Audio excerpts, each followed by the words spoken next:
ఆంధ్రజ్యోతి ఆఫీసులో క్యాంటీన్‌లో కూర్చున్నటువంటి రిపోర్టర్లు, సబ్ ఎడిటర్లు, ఆపరేటర్లు వీళ్ళందరూ కూర్చుని, ఏంటి మన కర్మ ఈ రాధాకృష్ణ అనేటటువంటి వాడి దగ్గర పనిచేస్తున్నాం. ఇంత దరిద్రమా మన కర్మేంటిది?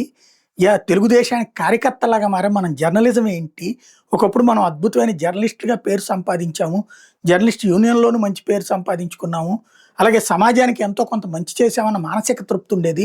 ఇవాళ చూస్తే చంద్రబాబు గారికి భజన చేయడం, లోకేష్ గారిని హీరోని చేయడం, పవన్ కళ్యాణ్‌ని వీరుడిని చేయడం, జగన్‌ని బూతులు తిట్టడం ఇదే పని అయిపోయింది. చివరికి మనం కార్యకర్తలుగా మారిపోయి మన దగ్గర జర్నలిజం స్కిల్స్ ఎక్కడ పోయినాయి? సమాజం గురించినటువంటి ఆలోచన ఎక్కడ పోయింది?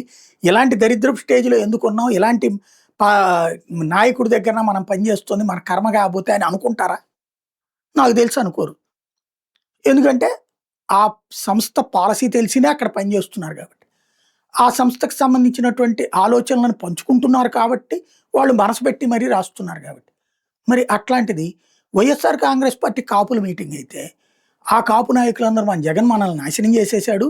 మనందరం కలిసేసి పార్టీ మన అది కనపడకుండా మేనేజ్ చేయాలంటారా?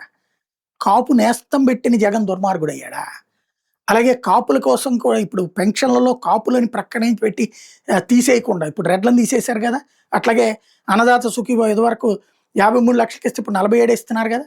అట్లాగే వికలాంగులు కూడా తీసేశారు కదా! మరి అయన్నీ కాపులని చెప్పి తీసేయడము, కమ్మని తీసేయడం ఏమన్నా చేసాడా జగన్మోహన్ రెడ్డి? చేయలేదు కదా! మరి ఇంకా కాపులు ఎందుకు వ్యతిరేకించాలి? పేర్ని నాని దగ్గర నుంచి, ఆళ్ళ నాని దగ్గర నుంచి ఎంతమందికి మంత్రి పదవులు ఇచ్చాడు కాపులకి?